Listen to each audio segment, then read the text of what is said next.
There is a place that is spoken about only in whispers, a dark area that spawns the beginnings of urban legends, a place where anything can happen and usually does.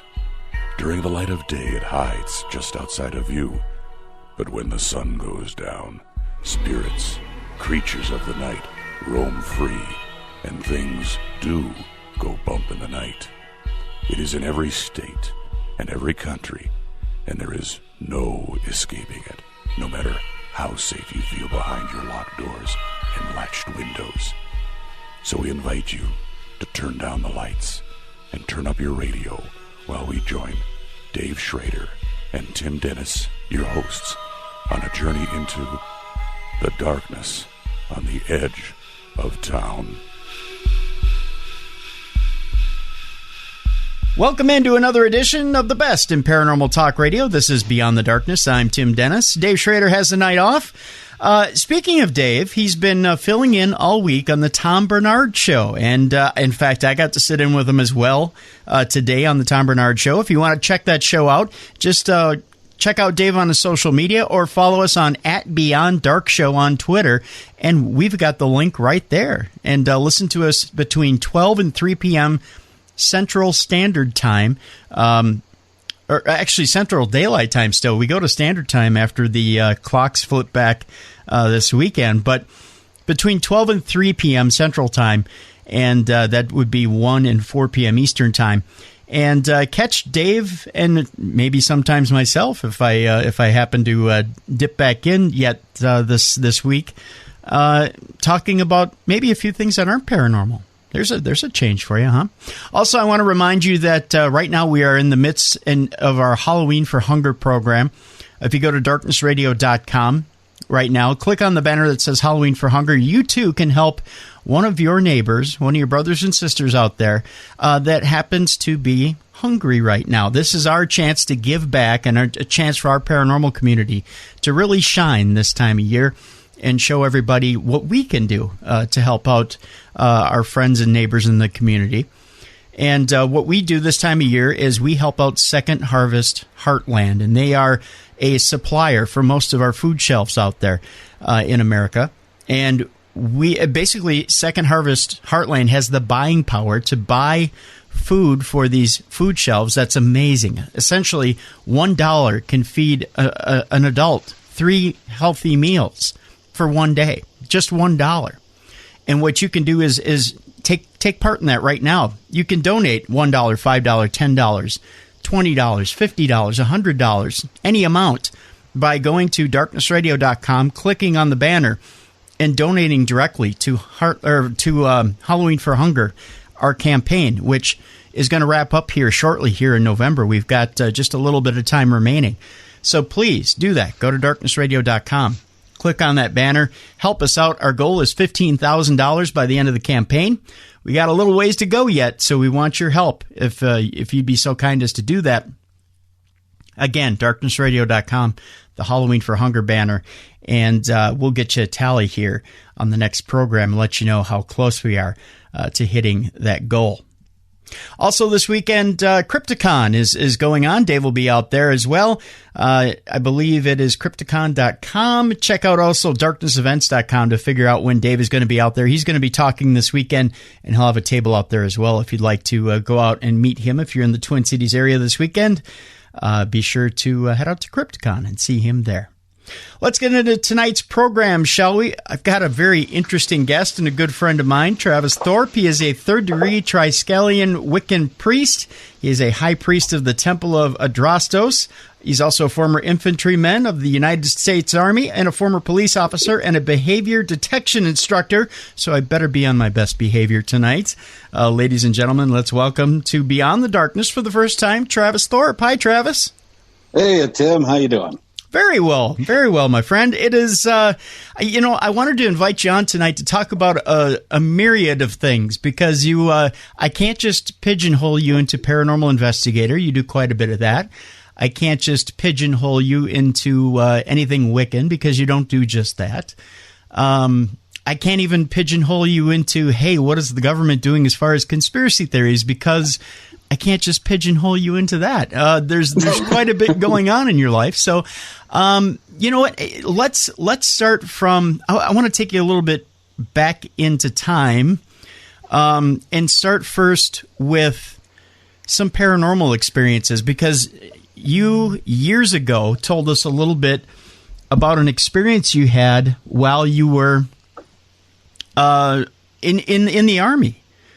Having to do with the paranormal. And I, if you would you recap that for our audience? Because I found it fascinating. Well, there's lots of stories, almost too many stories. And to try to encapsulate it into one right off the get-go would be a little difficult. I would tell you that there is many of times sitting in the barracks, as a young soldier when I was like 19 years old, down in historic Fort Riley, Kansas, which is just a cesspool of spiritual activity down there. Just between other soldiers having experiences within the barracks and coming to me and helping them out. And it was quite funny because most of them were quite skeptical in the first place. And they're like, I don't believe in any of this stuff. But they come knocking on the door for help in the middle of the night. But I'd say there was a couple of instances that were noteworthy down there, but it wasn't while I was an active duty soldier down there. It was actually more of when I was a police officer down there.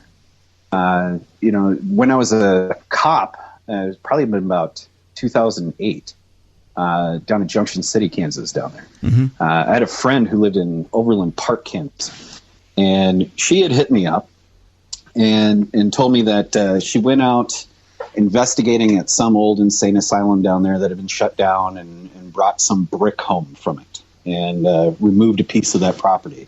So I won't give her name because that would be a crime. Yeah. Well, don't get me in trouble. Right? So, but anywho, the spiritual activity was going through the roof in her house. And she said, hey, can you stop on over at my house and help me with this? And I said, sure. And so I came over to her house, and right away you get that feeling of shivers and the hair sticking up on the back of your neck. And that's usually a pretty good indicator that there's something there that's got your attention, right? And I didn't feel quite at ease right away. And so I sit down in the middle of her living room, and I started kind of remote viewing throughout the home. And when I got up by her closet up in the bedroom, there was this sickly gray-looking creature. And it almost looked like a really wet version of Gollum from Lord of the Rings, but like almost featureless, mm-hmm.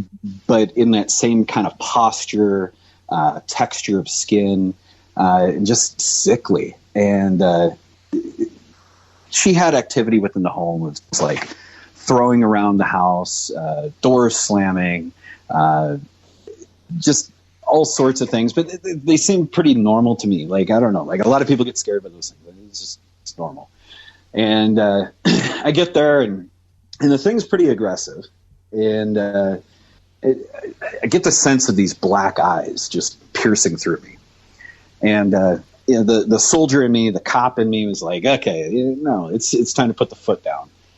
So I put the priest hat on, went in there, and did what was known as the Lesser Banishing Ritual, the Pentagram of King Solomon, or the LBRP for short.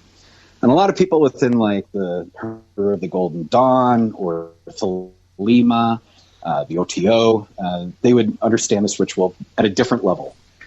And it's not necessarily used to banish an entity or cleanse a space. It's kind of a byproduct of it, but it's kind of like killing a fly with a sledgehammer. So I believe in that theory. Okay. Violence of action. Okay. So I performed this like 5-minute long ritual, eradicate it. It's done. It's gone. House is pretty cleansed at that point. But I recalled, I think one of our first interactions we had is I actually called into the show when you had some psychic that was on. Okay. And I was like, I don't know. I've seen this thing.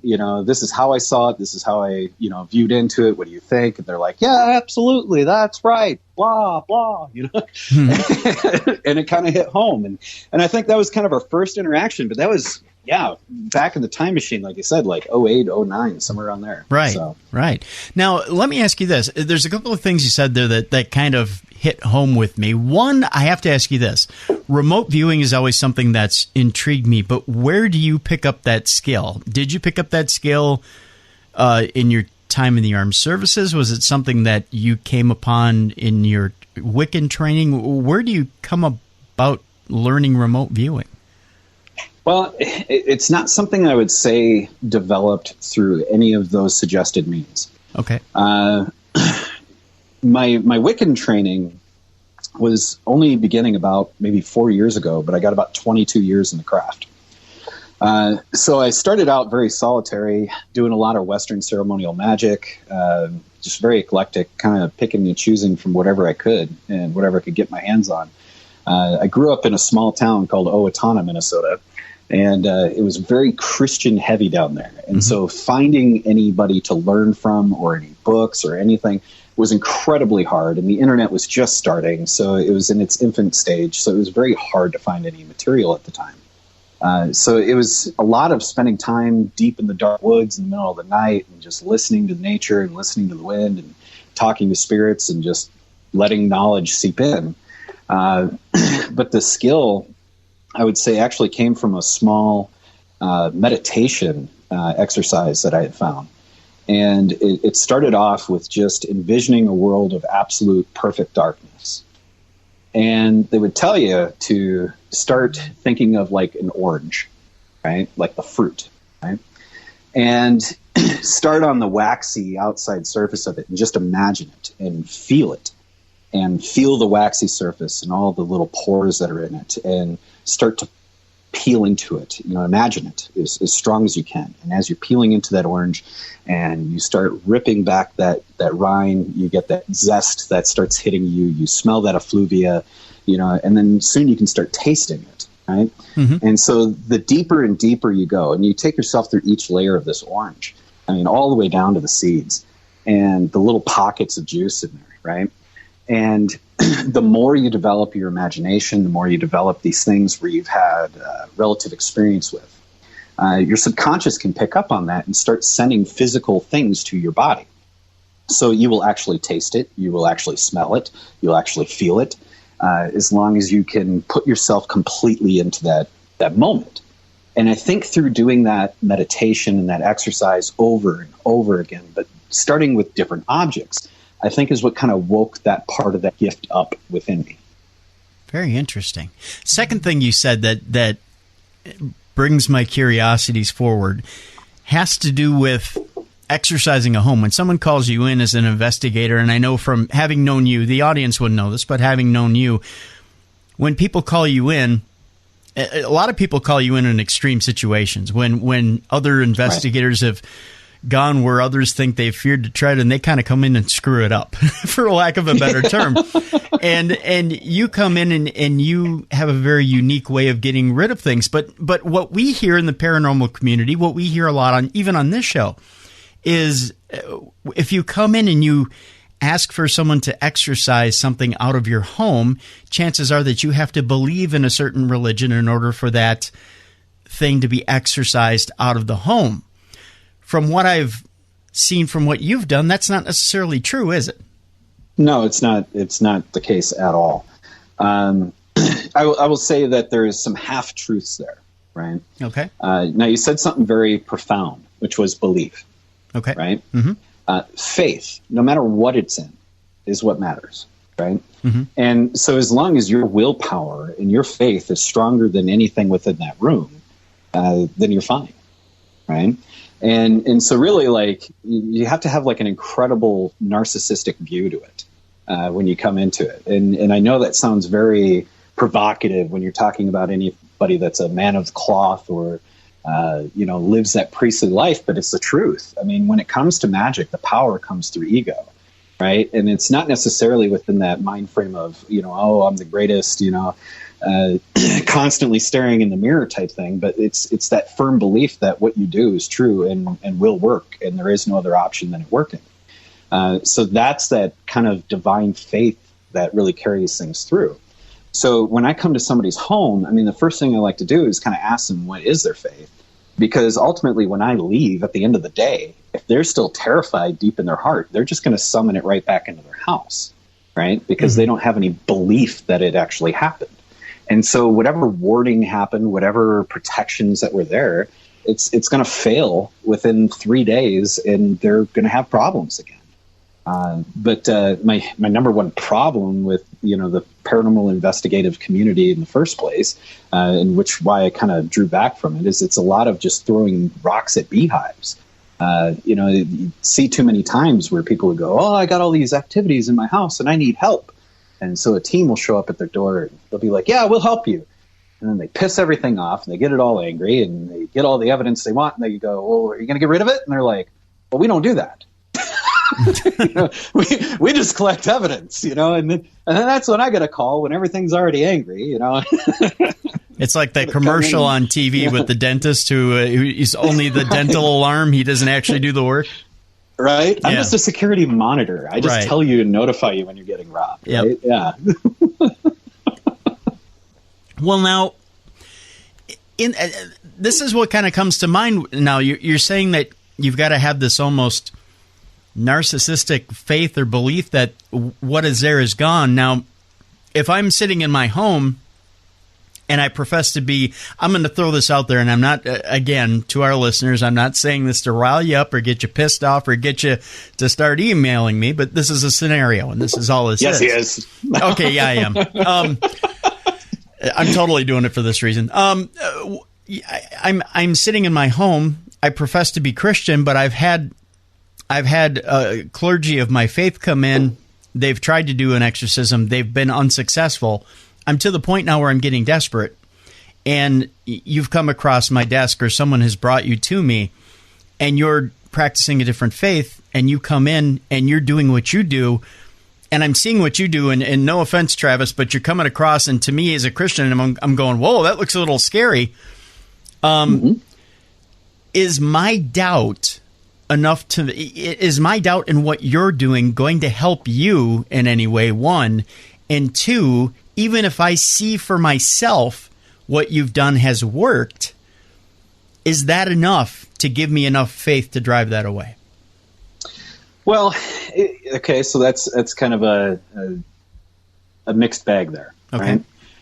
So first off, if I'm going there and going to work a home, work a situation, because it is work, right? And so, yeah. Oh, yeah. And at this point, it's a battle of willpower. So not only am I battling the willpower of whatever sentient being is there, I am now battling your will too, right? Okay. So it makes it harder in that aspect. It doesn't make it impossible, right? And I don't like relieving other people's information, but there has been many of people that have not been of my faith that have come to my temple and I've done working for. And then just as they're leaving, they're like, "You made a believer out of me," and these things happen quite often, but that's because I know what I do works, and I do it so well that they also realize it works. And that's kind of a measure of a good priest within that aspect. My job is not to convert somebody. My job is not to bring them to my faith or tradition, but to do good work, right? And to help people. So like the measure of a good priest within our tradition is those who are willing to live and die for something greater than themselves. Now you say, well, how does that have a place in the world of narcissism and magic, right? Well, right. You have to have that mentality of what I'm doing is. There is no other option than that. That's the notion of the narcissism there. But the balance or the equal balance within that is being somebody that is so selfless that lives a life of complete service, right? And so if you give yourself completely to both of those aspects and you walk that perfect balance, and I'd say 99.9, if not 100% of the time, you will walk away and everyone will be impressed with it. Now, if you walk into this situation, and don't get me wrong, you're still here, you're talking to me, and everything seems to have gone okay, but there's that 1% or that 2% where you may walk into a situation where ego or narcissism may not be enough. Have you ever faced that situation where it isn't enough? In 22 years, no. Okay. I will tell you, like, one of the things that I tell my students, probably within the first, 2 to 3 classes, is that a witch needs to fear nothing. When you're out there in the woods, in the deep, dark, scary woods, and the wolves are howling, and the bats are flying, and the serpents are crawling, the spirits are out wandering, the witch should fear nothing within those woods, because the witch is the scariest darn thing in those woods. And I've curbed myself from swearing because I didn't know if you're authorized on here. Well, thank you. I appreciate it nonetheless. Sure. But, I mean, if you're the scariest thing in those woods, you should have no fear. And it's as simple as that. Knowing the fact that you are a magician, a witch, somebody that has power over willpower, focus, and intention, that mastery of the mind and willpower, that your ability to bend and manipulate the energies around you, a spirit is nothing but energy. And that's your plaything. So why should I be scared of it? But is there such a thing as too much energy? Is something that you can't bend? No, I mean, like, it's a great question. I'm so sorry for answering it like that. But no, I know. The idea for a good practitioner of either Western ceremonial magic or traditional witchcraft, whether it's the intellectual route or the emotional route, is to connect into that source of all. Right? And so if you're trying to connect into the source of everything, into that source of all, into all of the elements, into the above, into the below, into the darkness, into the light, into the gods, into the divine itself, then how could one little spirit in a home or some lesser demon or jinn or anything else be more energy than a divine source itself?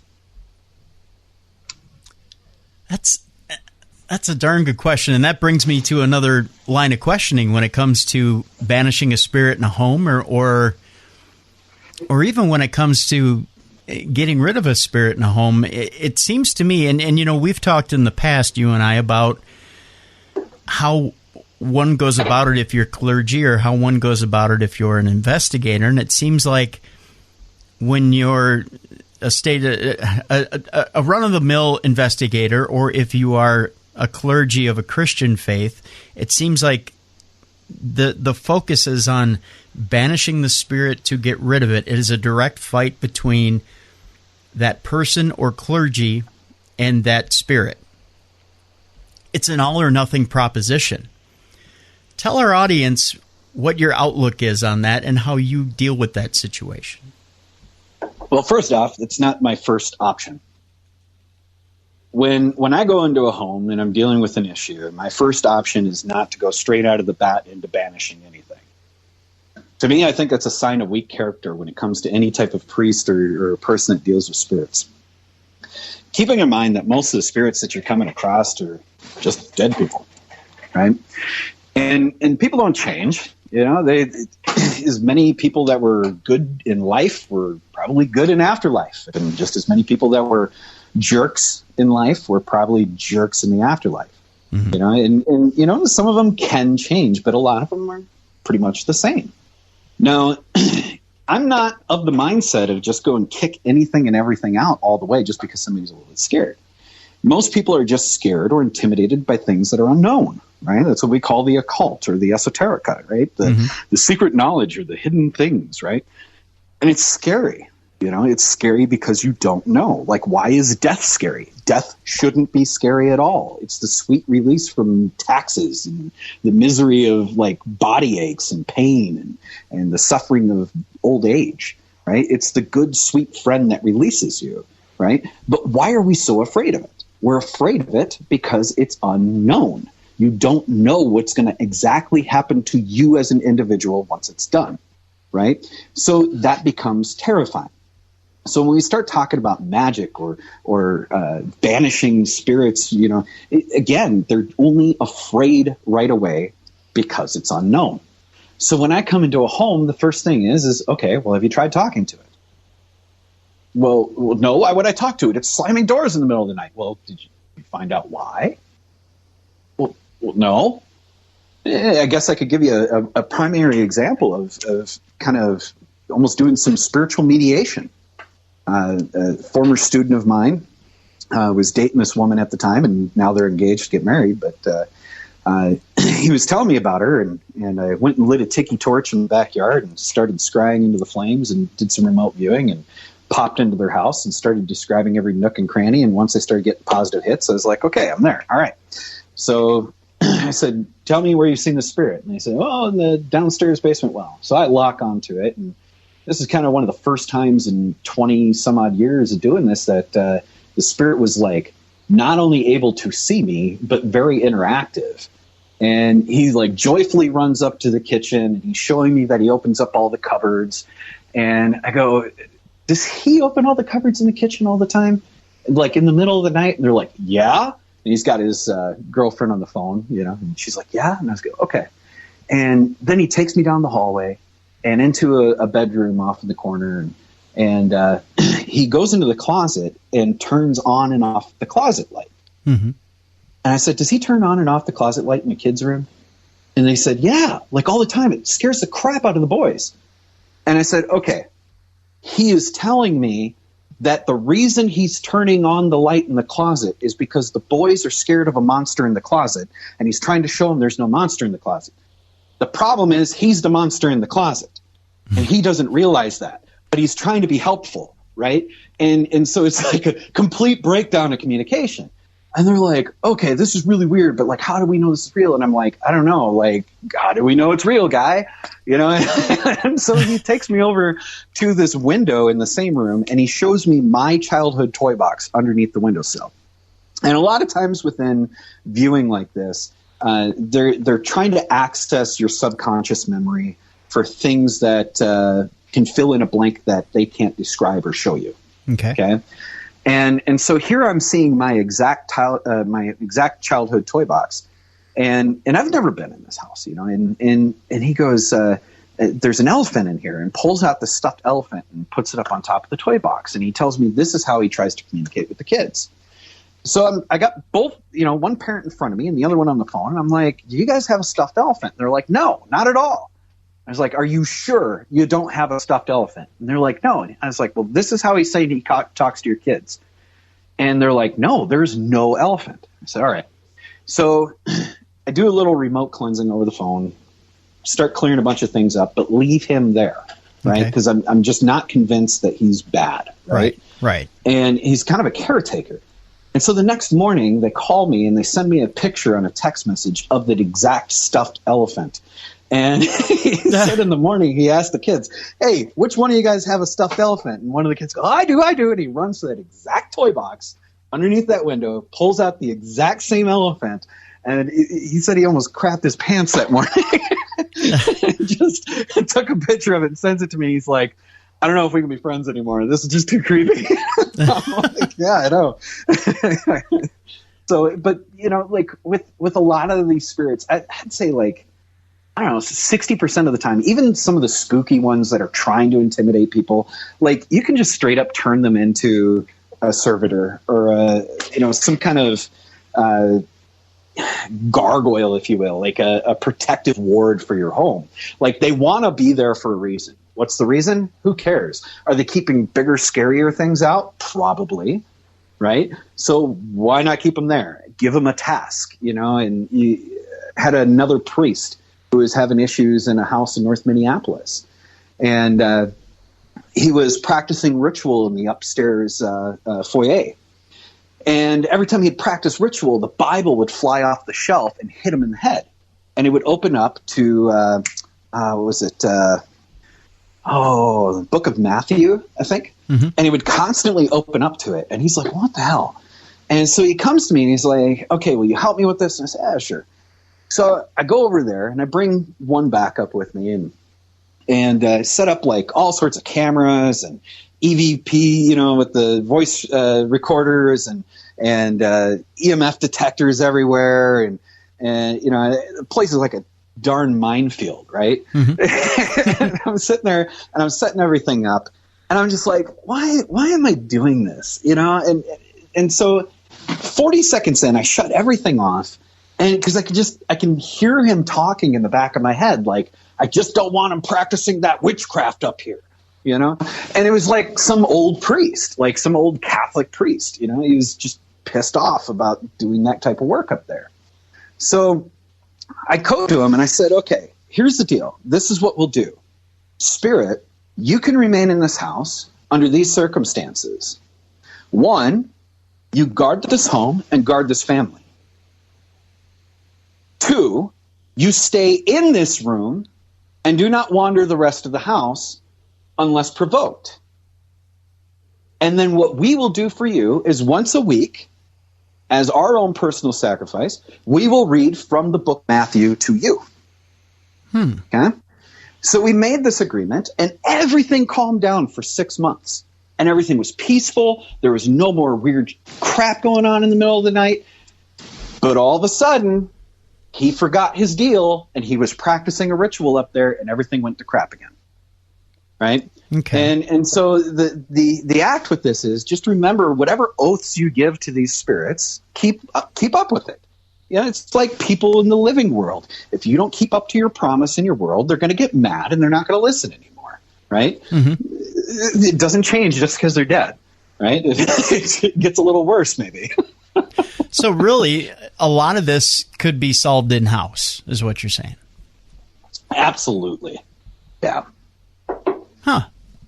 I find that, and again, you know, when we first talked about it, I found it fascinating that like you said, it's a lot of fear of the unknown. It's a lot of jumping to conclusion. And if people kind of calm down a little bit and think about it for a second, that really they could even without psychic ability or ability to be able to reach over and communicate from the other side, you know, if you take what you think could be a preconceived notion of a little bit of craziness of talking to something that isn't there, you could perhaps strike your own deal. Yeah. And it's a lot simpler than running around the house with pots and pans, banging them around, making loud noises, saying, "Get out of my house!" And then 2 weeks later, having something nastier there, right? You know? Well, now that's a very good question. Now, okay, so let's say I bring somebody in. They drive that what I perceive to be something nasty in my house out. What are my chances that I am bringing in something nastier into the home? Well, if you're not warding your home properly, chances are you can probably bring something in pretty nasty or something just wandering in by itself. You know, like think about like when you go about your day, right? And if you have that self-hypnosis of like, I made sure I had my wedding band on, I got my watch on, I'm wearing my favorite underwear, I'm looking dapper, and you're going out and you're just having a great day, right? Mm-hmm. And then you get to work and you realize, oh, crap, I forgot my watch. Well, that little thing that you left just caused this gaping hole through your ego, right? And so now all the worries come in off of that little simple thing, and now you're being tormented throughout the day, and you're just tormenting yourself, right? Right. But you started attracting all this negativity, and now anything and everybody says is off. And what was going as a great day is now turning into a crap day, right? Mm-hmm. But you're kind of attracting it yourself. So when you get home, guess what? It doesn't stay on the threshold of the doorway. You just brought it home, right? And so now all that festering negativity is in your house. Well, how are you releasing it? How are you getting it out of your home, right? Or are you just letting it linger and lay all over and painting it around your house? Well, the more of that crap that you bring into your house, the more you're going to attract like-minded spirits that are going to come to want to feed off of it, right? So if you don't have a nice little spiritual concrete barrier going around your home, keeping those things out, you're just ringing the cosmic dinner bell for things to come eat.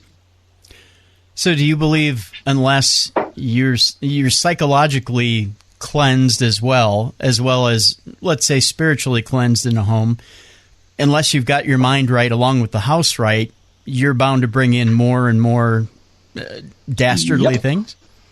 Yep. Yeah, and that's the key. That's a key factor that a lot of people fail to recognize, is that your psychological aspect is hand in hand with faith. And so your spiritual working, the spiritual energy that's there, is married to your psychological aspect, your emotional aspect of things. It's all part of the same soup.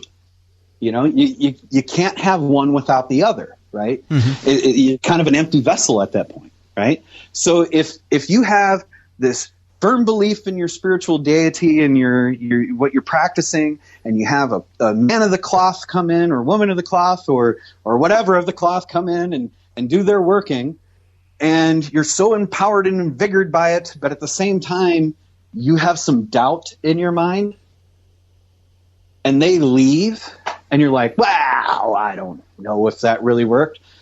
Well, then it didn't work. Because if you don't believe it worked at all, then it didn't work. And as long as you are the king of the castle, and this is your home, and you're the one that has the active, live, psychic mind within those four walls, you're the one that sets the rules for that establishment. Because the priest isn't there anymore. The person of the cloth isn't there anymore to overpower your will of doubt. And so now you're setting the new rule. And the new rule is that it didn't work. Very interesting. Okay. I tell you what, Travis, let's take our break here for this part of the program. When we come back, I want to ask you a little bit about, does that belief transfer over to other things? We'll do that when we come back. Travis Thorpe is our guest. He's a third-degree Triskellion Wiccan Priest. He's also a high priest of the Temple of Adrastos. He's a former infantryman in the U.S. Army, a former police officer, and a behavior detection instructor. When we come back, what other things attract nastiness into our lives, and can we banish other things out of our lives through that same attitude? We'll find out more with Travis in just a moment here on Beyond the Darkness.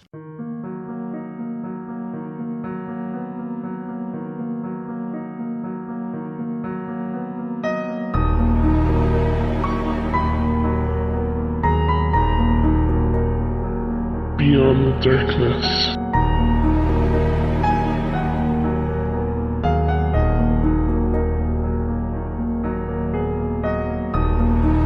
Welcome back to the best in paranormal talk radio. This is Beyond the Darkness. I'm Tim Dennis in for Dave Schrader, who is back tomorrow.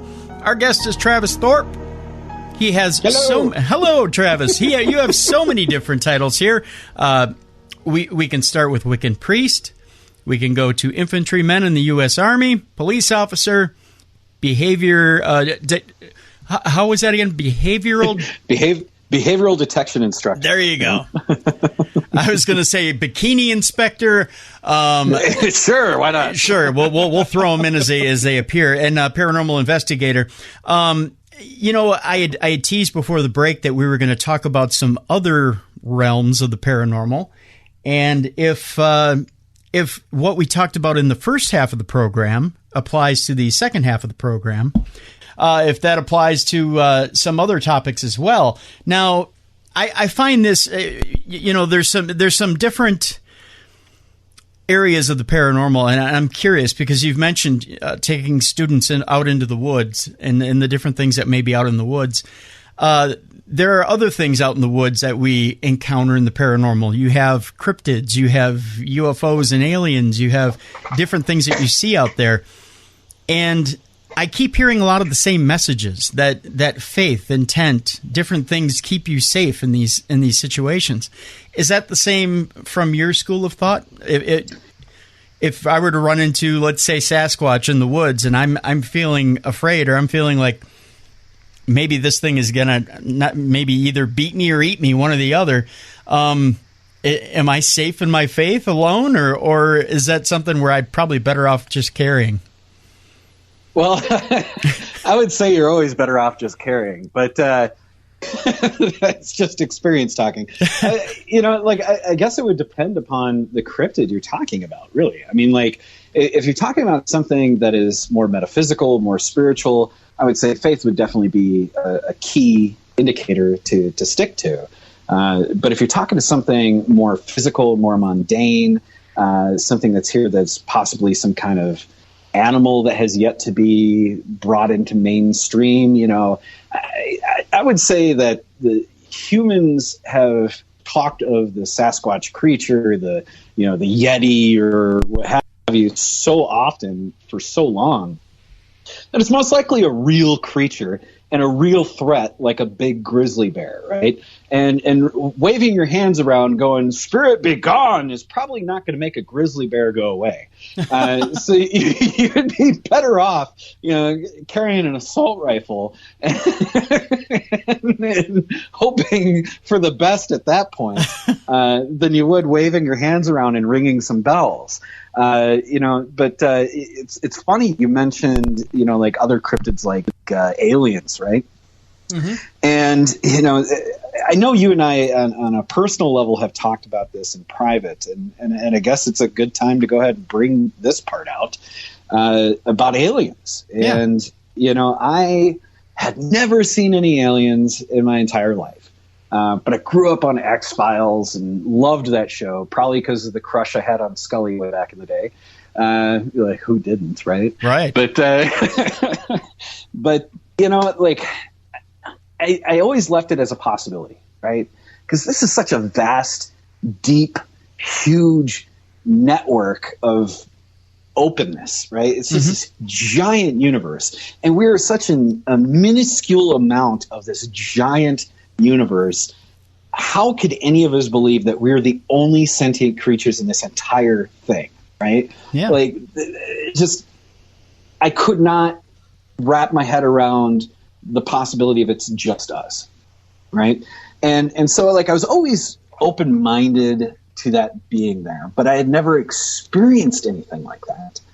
And it was funny, like, back in March, I was vetting the newest group of students, and I had two of them over, and I'm not going to mention their names. They might want me to, but I'm not going to.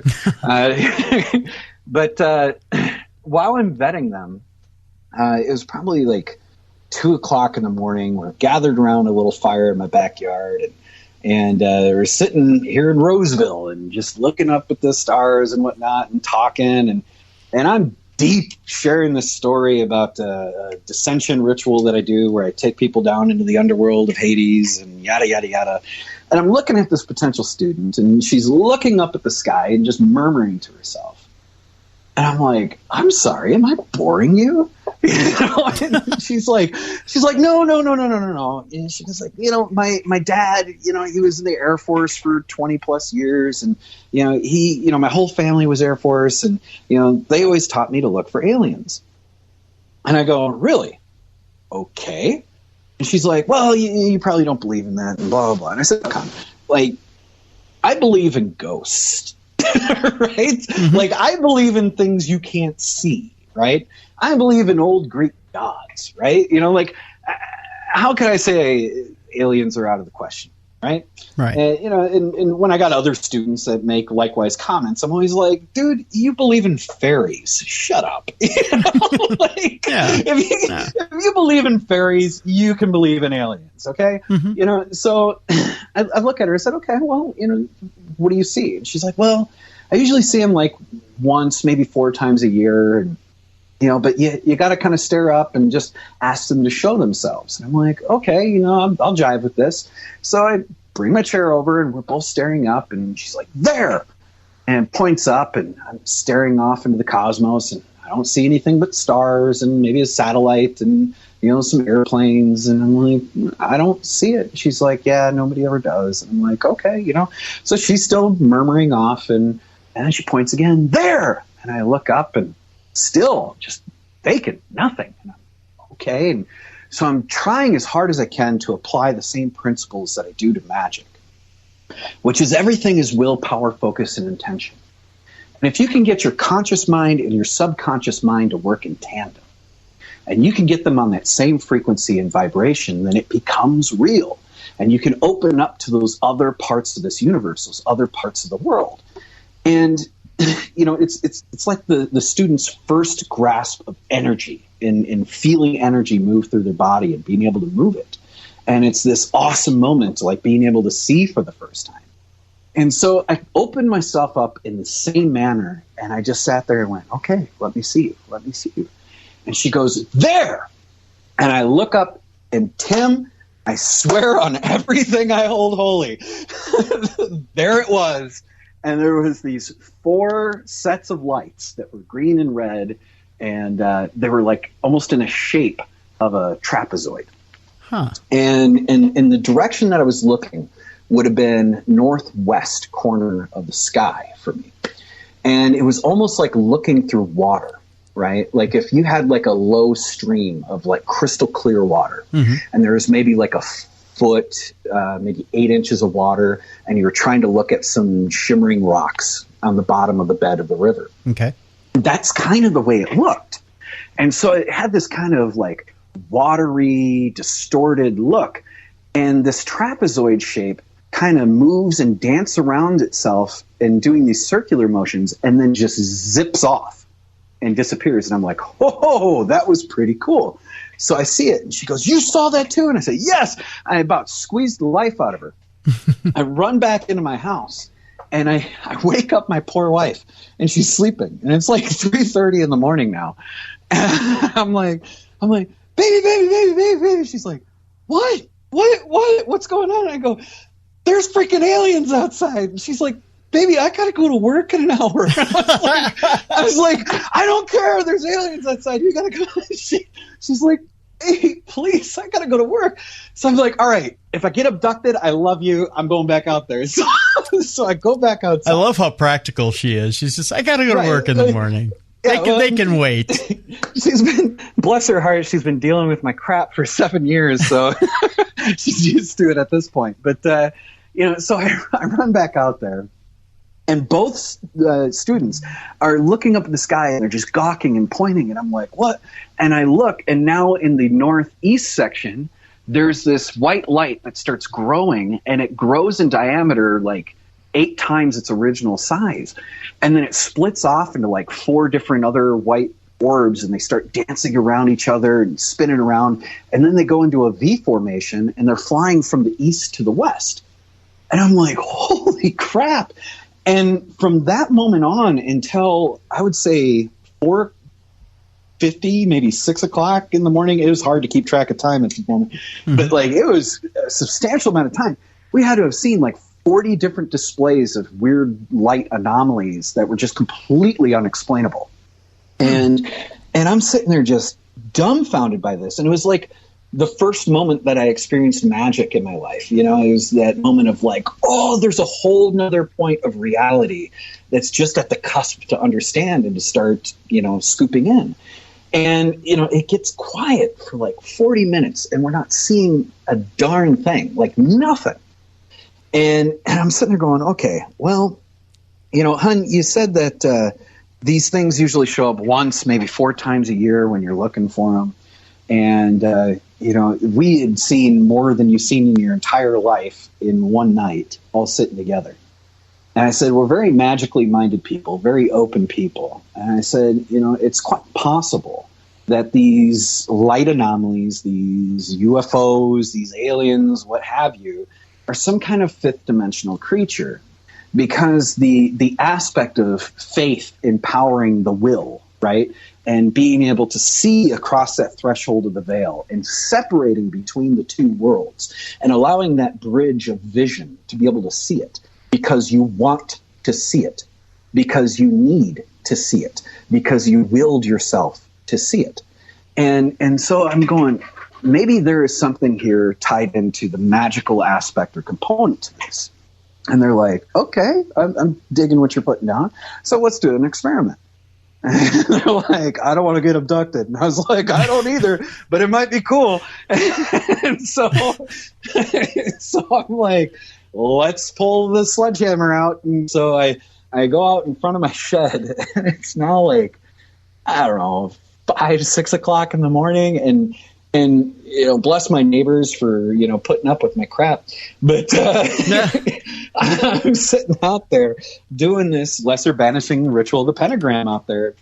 And I told them, I said, I want you guys to look out, and I'm going to focus 100% on the imagery of the ritual. I'm going to focus 100% on the imagination aspects of the ritual and just focusing on the imagery of what I need to as part of the meditation of it. And they said, okay. And so I go through this ritual, and I get to the last part of it, which was Leil Ham Amen, as you're finishing the second Kabbalic cross. And as I got my hands folded up above me, I see this perfect circle of about 30 orbs of white light just hovering probably 200 meters up. And I'm like, holy crap. I see this, and their jaws are dropped. And I'm like, oh my God. And before I could even acknowledge the fact of its just awesomeness above me, they go into this V-wedge formation and fly off and shoot off into the west. And I'm like, that was cool. So we run down in the basement. We start throwing cards, start trying to divine on this thing, annotating and writing things down in my book of shadows. Like, oh, this was such a cool experience this night. You know, some kind of weird fifth dimensional creature interacting with energy work, you know, this, that, and the other. So I would say cryptid on these aspects. Yes. Does it cross over? Do they have boundaries where they intermingle? Yeah. I would say within that experience that I had back in March, it would definitely indicate to me that there is some kind of connection between that energy work and that will, focus, and intention to be able to call, to summon it, or at least attract them to bring them in. I'm going to switch gears on here a little bit. We talked a little bit about it before the show. I have a little conspiracy theorist in me, just a little bit, Travis, just enough to get my curiosity piqued, not enough to go down the rabbit hole and get permanently lost, but enough in me that certain things intrigue me enough to make me want to call BS on it. I had a friend today send me a link to somebody's Facebook page, and in this Facebook page was the theory, and this sounds like it's straight off of Alex Jones's radio show. In fact, it was probably lifted off of Alex Jones's radio show. Was that a free plug? No. You know something, Travis? I try not to plug Alex Jones as much as I can because I do a wonderful impression of Alex when he's in a full rant. But yeah, please send that clip to Alex. I'm sure he'll get a kick out of it.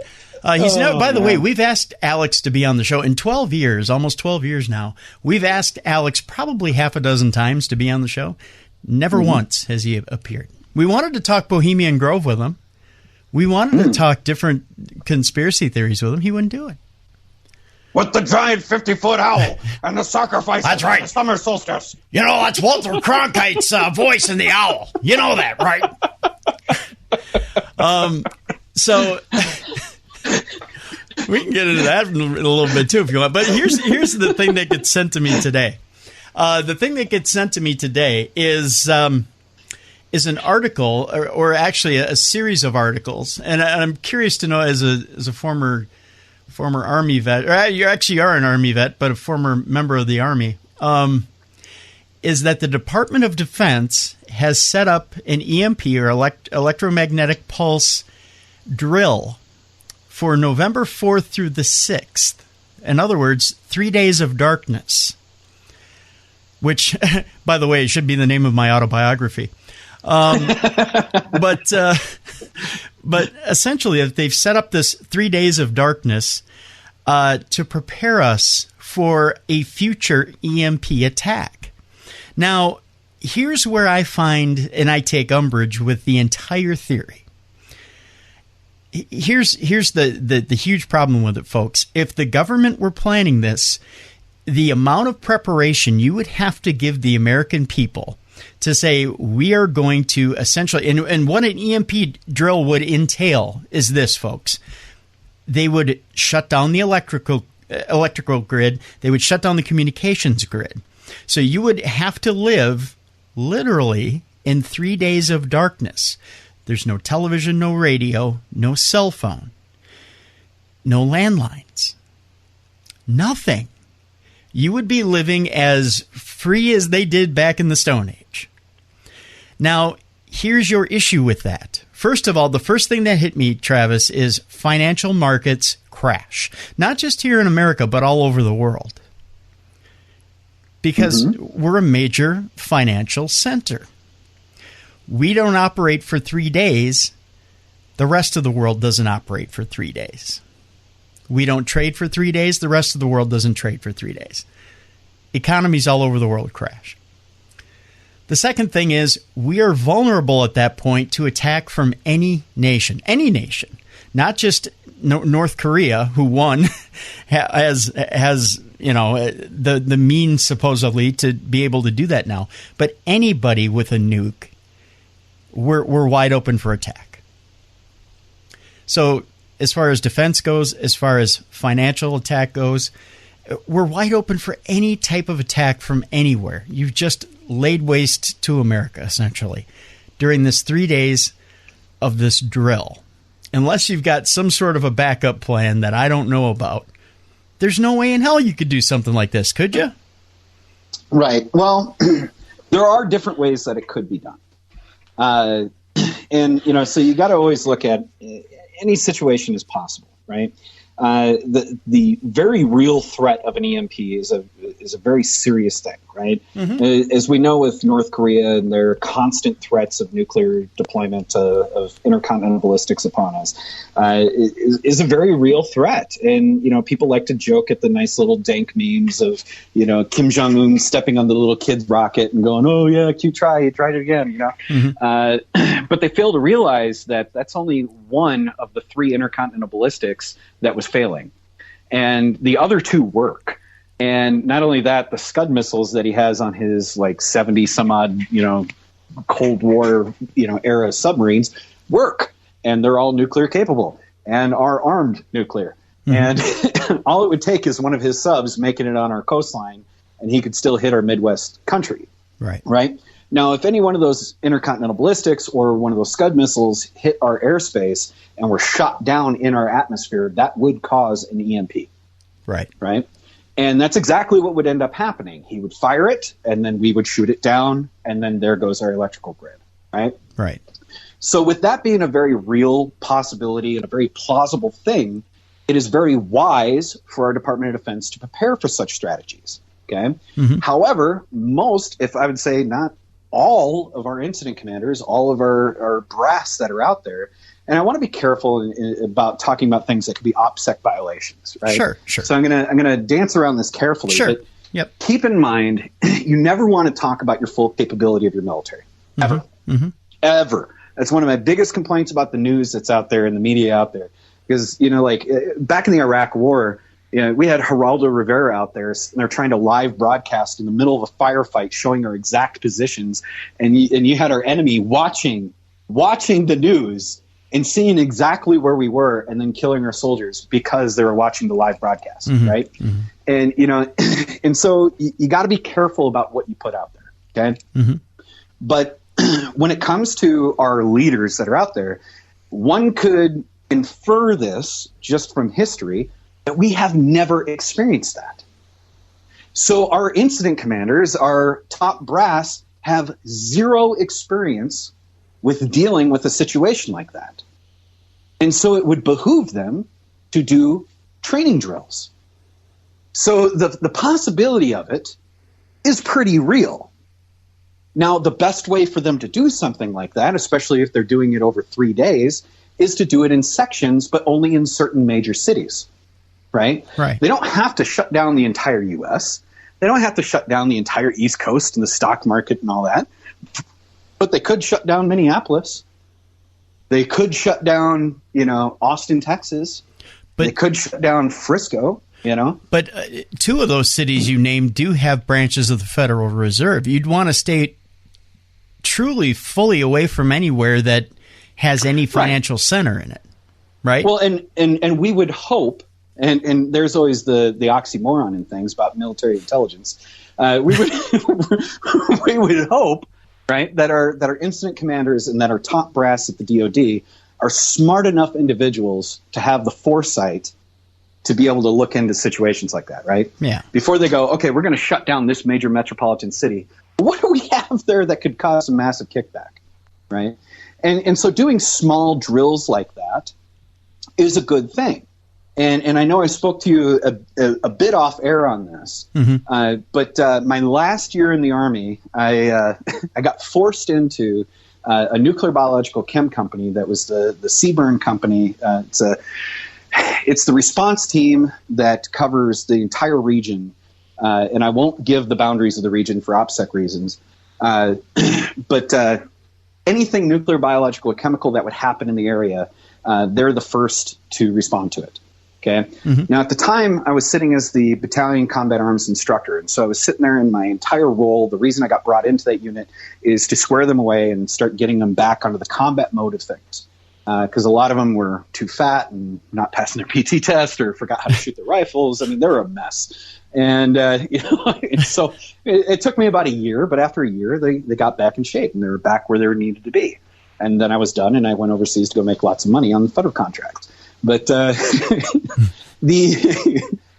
same unit has done drills in our city of Minneapolis, and a lot of people don't even know about it. And what they would do is just come in and take over an entire tower downtown and mimic a big hazmat situation. What would they do if they had to clear 52 stories of a big ass tower and clear it all out and scrub every single person coming out? How long would it take them to muster all those troops? How long would it take them to get and cordon off the area? How long would it take them to, these are things that they can only measure if they do it. And so they have to do these drills, but they don't want to do it out in the public right away with a big announcement because that could cause mass hysteria, right? Right. And not only does it cause mass hysteria, but now your criminal element that's out there are going to look at opportunities, right? Well, I know that building's going to be completely clear, and there's a nice office on the 24th floor with like $3 million worth of stuff in there. Well, that building's going to be empty, including their security. I guess I should go up there, right? And these are kind of the issues with announcing things like that, right? Right. So if the DOD was going to come in and say, hey, we're going to shut down this entire city's power and your entire grid, well, if they told you they were going to do that, chances are your criminal element's going to take advantage of that. Right. And so by announcing things like that, I would say I don't think they would do that. Would they work with their local government on that? Absolutely. They would know about it. Would they have backups for them? Yep. I guarantee you all your hospitals would still have backup generators and be operating off of that. I guarantee your 911 dispatchers would still be operating off all that. And your police and firefighters, I just find it interesting, though, that, when you talk about the conspiracy theory of something behind this type of drill, it gets so blown out of proportion that this is going to happen and there's going to be no warning. And we're going to, this is the government's been planning this all along because this is how we're going to cull the herd. And this is that drives me nuts. Right. Well, I mean, don't get me wrong. I have quite the prepper kit in my own house and about an entire drawer full of tin foil just in case. But, but I agree. Some people get a little overzealous about some things. And we all can be guilty of those things, right? Whether it's your coworker that's conspiring against you at work or, that boss that always hates you. There's always that devil that we have that we got to put a blame on. But sometimes those feelings, those instincts that kick in is because there is actually something there. And we can't ignore that factor. The reason that your gut picks up on it in the first place and you get over agitated into almost an insane impulse is because there is some truth that's behind it. Like we made a little fun of Alex Jones a little bit earlier, but he's been right about some things. First off, very little, but yeah, some things. Yeah, but I mean, so let's take it to removing the extremes of things. But does he still touch on truth? Right? He had been telling people about Bohemian Grove for the longest time. Nobody believed him. He goes out there and videotapes it, and holy shit, there it is. Yeah. Right. Yeah. But at the same token, does he take it a little extreme and pretty far? Absolutely, he takes it way down the rabbit hole. Right. Right. But is there some truth there? Right? And we can't ignore those truths just because of the extreme. Right. That's the part that gets me. And you're right. Like I said, very little. He's found very little. And anytime I mention Alex Jones, I get a few people who listen to his show who email me immediately. And they say, oh, he's found a lot that's true. Really? Because you don't list it in your email. Because if you did, I'd shoot it right down. Tim, we can't be friends anymore. There's just not that much, folks. I don't know how to tell you this, but Alex has made a lot of money. He's made a lot of money doing what he does. He plays a character. Yeah, you know. Yeah. And that much is evident just watching the court proceedings that went on with him and his ex-wife. You know, like he has some truths that he touches on, a lot of fallacy, but he admits plainly in the transcripts of that court that he plays a character. You know, and people need to realize that. And sometimes he plays it to comedic excellence, I think is the term. There's times where he goes a little over the top, and it is kind of funny. I'm not gonna lie, I get entertained by it. It's entertaining. Yeah, it is. It's very entertaining. You know that. I guess the next place where I wanted to take you. Speaking of, I don't know that I should go here. I'm contemplating, Travis. I'm contemplating. Well. Have trust in your gut. Where do you want to go? Trust in my gut. I guess let's reflect a little bit on the magic part of things in itself. I guess I would ask you the first time or the first place you were convinced that you wanted to go down the path that you're at now. What convinced you that was your theological belief? Well, actually, it's a very personal story that I share with very few people, but I suppose why not, right? It's up to you. I mean, you're not with the Darkness Army. You're not forced to, but I mean, if it's something that you want to share, by all means. Oh, it's quite all right. It's an empowering story, but I warn your listeners, it's also a very sad story. Okay. And I also warn them to keep a very open mind because it's quite an odd story, but it's exactly what brought me on my path and since has made me unshakable within it. Mm-hmm. Now, I will give the very short version because we don't have 2.5 hours to get through it. But I grew up in Steele County in Owatonna, Minnesota, and I had one of the worst child abuse cases in Steele County's history. And my mother was a bipolar, schizophrenic, paranoid delusion, split personality complex. I mean, she was just a train wreck. And she was very emotionally, very physically abusive. It was a nightmare. And I was never allowed to have friends. I wasn't allowed to go anywhere, talk to anyone. We were starved and beaten every day. And my dad had just gotten out of the prison and tried to put me in Boy Scouts to kind of get something more positive going on in my life. And so I made my first friend in there, and his name was Byron Lennox. And at the time, I was about 11 going on to 12. Would be my son's age right now. Mm-hmm. And Byron was the first person to show me what leadership was, what mentorship was. He had bought me my applets for my uniform. He bought me my first Boy Scout knife, my compass, my books, with his own money. And because I grew up on welfare too, like we had nothing. And he took care of me, and he showed me what leadership is. And I just bonded with this kid, and he was the apex of a great person.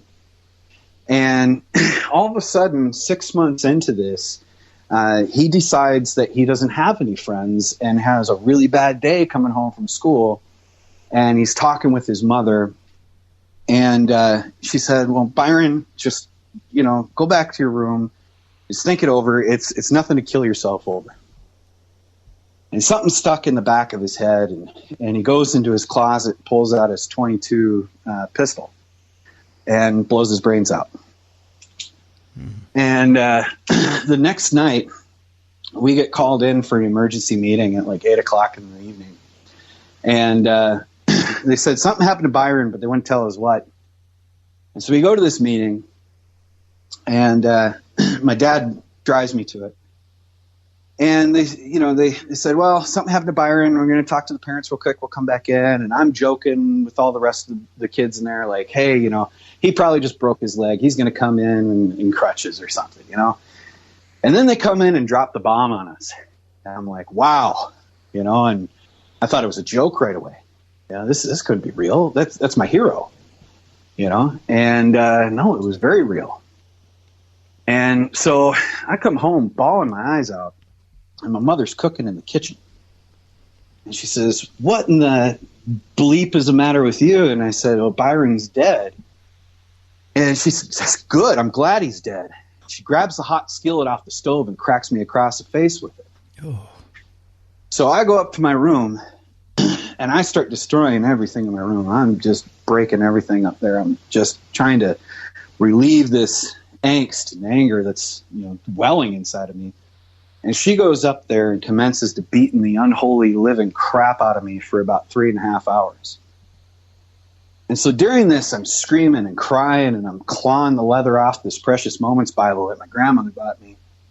And I was very, very Christian at the time. And like the Bible was my escapism, because I wasn't allowed to play games or watch TV or anything. So Scripture was my escapism. And so I'm screaming to God with every bit of me, like, please make it stop. Please get me out of here. And for 3.5 hours, my blood is flying all over my little brother's sheets while he's hiding. And God didn't make it stop. And she finally passes out of exhaustion. And so I finally go to sleep, and I start crying and praying to God every night for 2 weeks. Just get me out of here, please. I don't care where I go. I don't care where I need to be. Just get me out of here, please. Nothing happens for two whole weeks. So I said, all right, Lucifer, Satan, if you're real, I'll kill for you, sacrifice, whatever, just get me out of here. And I do that for about 2 weeks, and nothing. So finally I turned to the same route as Byron, and I tried killing myself. So I went down the road of suicide, and I tried ODing on pills, and I got really, really sick and threw up all over the place. Tried hanging myself in my closet about 9 times, and that didn't work either. I'd just asphyxiate and pass out, panic, and take the belt off. And after about the 10th time of that, my third stepdad at the time had moved out after 2 weeks of being married to my mother. But I knew he left a pistol in the house. So 3 o'clock in the morning, I walk into my mother's room, and I grab that pistol. Being a good Boy Scout, I knew how to operate a firearm. So I chamber around, and I take it off safe, and I pull the hammer back, and I walk into my bedroom. And to give you an idea of the disparaging moment that was completely surrounding me at this time, my little brother was sleeping in the same room. And the amount of mental scarring that would have happened to him if this would have succeeded is just monstrous. But I was that distraught. And I get down on my knees right in front of that window. And I said goodbye. And I put the pistol in my head, pulled the trigger, hammer falls, bad primer. The round didn't go. And I started bawling my eyes out, and I dropped the pistol, and I said, "Why won't you let me die?" And at that exact moment, I hear a woman's voice. And this woman's voice just didn't come over through my ears. I could hear it inside of my head. I could hear it behind me. I could hear it in front of me and beneath me, all at the same time as it vibrated through the walls. And my little brother didn't even stir or move. And she said one sentence to me. She said, "I still love you. I'm still your mother." And I look out the window and I see the moon. And it is full and vibrant and radiating. And its light was like piercing through the window and through my body and my soul. And I could feel the walls drop, and I could feel the universe. I could feel every aspect of everything. And at that moment, my goddess came to me and initiated me into the mysteries of death, and took me into the mysteries of magic, and took me down that route. And that was my first moment with divine magic and divine entity, and something very pure and true that was looking out for me for my entire life from that moment forward. Wow. That's a powerful moment indeed. That one is a hard one to talk about, but I hope it's helpful for you. Well, I'm glad you shared it. I mean, it's a very powerful moment. And I know that there are others out there who've had similar moments, and I think it's hard for some people to understand too. Much like people have had callings to different theologies. I think people don't. I guess I ask that question, Travis, because there are some, and bear with me as I try to awkwardly explain this to you. Yeah. There are some people maybe of a Christian faith who don't understand why it is that people are called to magic, or people are called to different callings, and they don't get it. They don't get what it is that brings them to that path. And sometimes people are quick to judge, and they think that someone's path is the wrong path because it's not their path. And they don't walk a mile in somebody else's shoes. So I guess I asked because maybe I wanted to show somebody the mile in your shoes. Right. Yeah. And Tim, our friendship is a very good, close friendship. And so, my trust in you is infallible. And so I have no problem sharing that with you, if only to be even just a beneficial token for your listeners, that if they're experiencing similar aspects within their life, these deep, dark moments of just this abysmal, I can't get out of here, you can. And there is someone out there looking for you, and you just have to open yourself up to it. And I'm not saying the way is suicide by no means, trust me, that was stupid. Right. And I am so grateful for the fact that it didn't work, because now I have a beautiful wife and a beautiful child and another child on the way. And, that wouldn't be here if that would have happened. Right. And I don't think anyone out there is saying that, or even thinking that was the message there. I think everyone is pretty much on board with what the message really was. And and by all means, and you know this too, as well as throughout the years that we try to let people know that everyone in the audience that's listening is important. And and there's no, I think you hit that home pretty solidly with your own story. And it's hard to, unless you're in that moment with someone, unless someone is relaying that story to you of how that moment affected them and how they came through that moment. It's hard to imagine. It's hard to, unless you've been there, it's hard to imagine how you get through it and get to the other side and see this success on the other side if you're in that moment. If you're in that moment where you think you have no other answer but to give up on life, it's hard to see the light at the end of the tunnel, the success that's there waiting for you on the other side. But it's waiting there for all of us. Absolutely. It's a matter of weathering the storm. And not everybody's transition into the magical world is always so dark and gloomy by any means. I mean, my wife's story is almost comical. Like I said, we had been together for 7 years, and for the first, 4.5 years of our relationship, she was Catholic, and we worked together really well and never kind of crossed those paths at all. And I always did my stuff, silently down in the basement, and away from everything else in the house. And one day she comes up to me, and it was actually around now 3 years ago.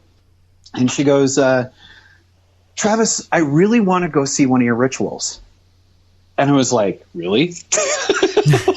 I thought you were a Catholic, but I get it. You're kind of our Christian cousins, okay, and then she's like, no, seriously, I want to see one of these things. I want to get to know you better and these aspects about you. And I'm like, okay, can we do something a lot less dark than summoning all of our dead for your first ritual? Can maybe we wait until springtime, doing something a lot more light and, love and bringing things together. She's like, no, I want to do it now. And I'm like, okay. So I take her to a big public Samhain ritual, and this is her first one. And right after the ritual wraps up, and I was serving as the summoner for that one, she comes up to me and she's like, Travis. And I was like, yeah. She goes, this is real. And I go, uh-huh. And she's like, no, you don't get it. This is real. And I go, yeah, baby, I know. And she's like, no, you don't get it. This is real. And I'm like, yeah, that's why I've been doing this for 20 years. And that was her transition. Not just wasting time here. Yeah. Yeah.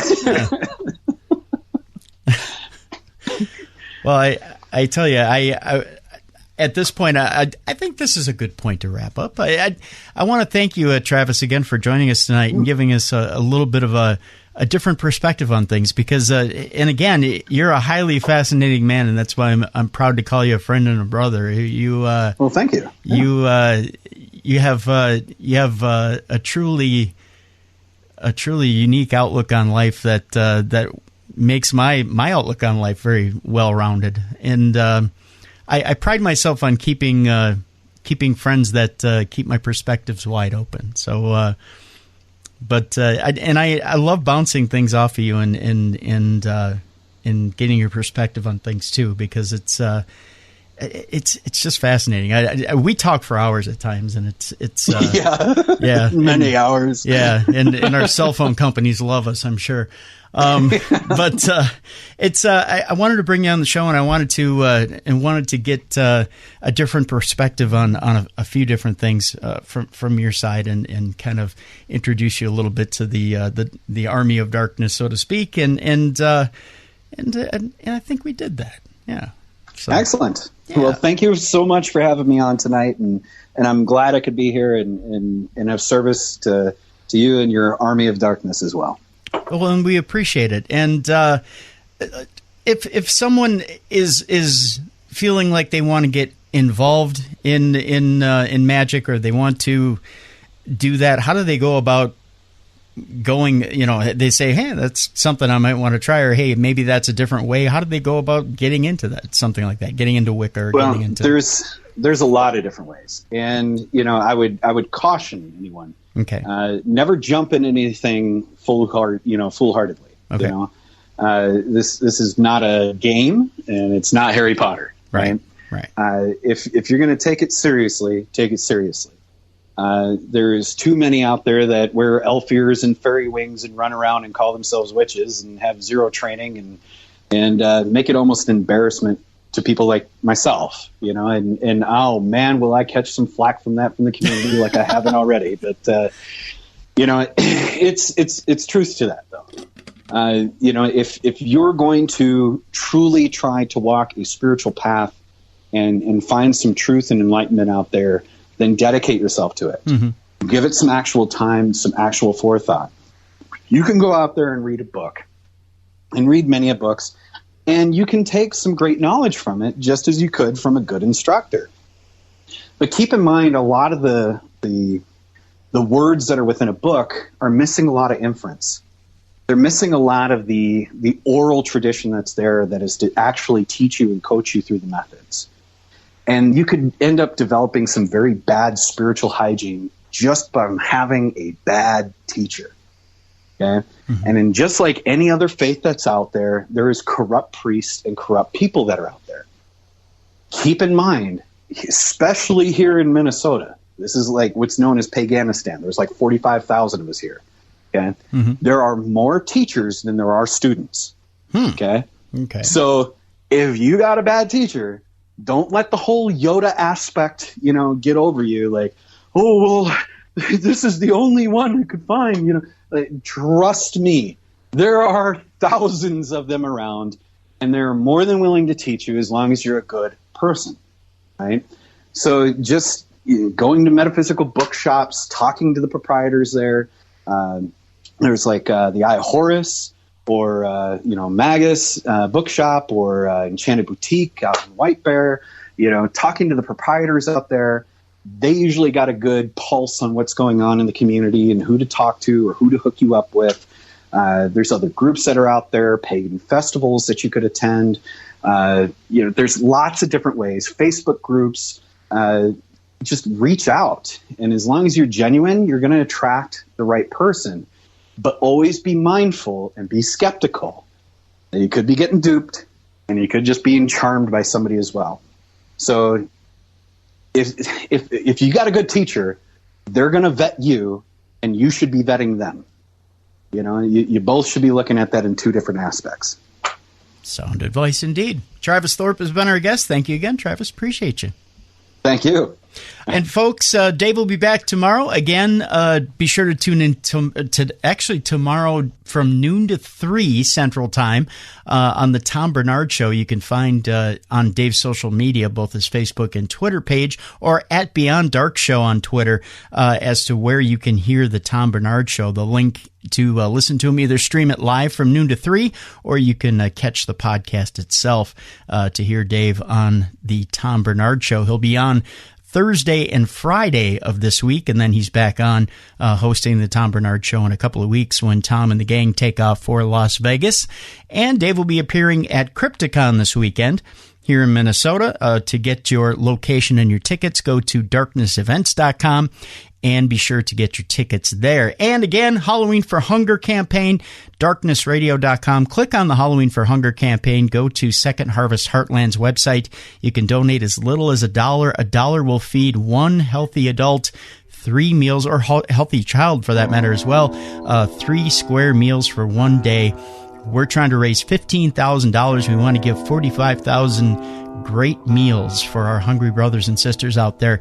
Make sure that you do your part in the paranormal community. Let's shine this month and show them what we can do to help our community out there, and feed some people before the holidays here. Let's all do our part and go to darknessradio.com. Click on the Halloween for Hunger banner.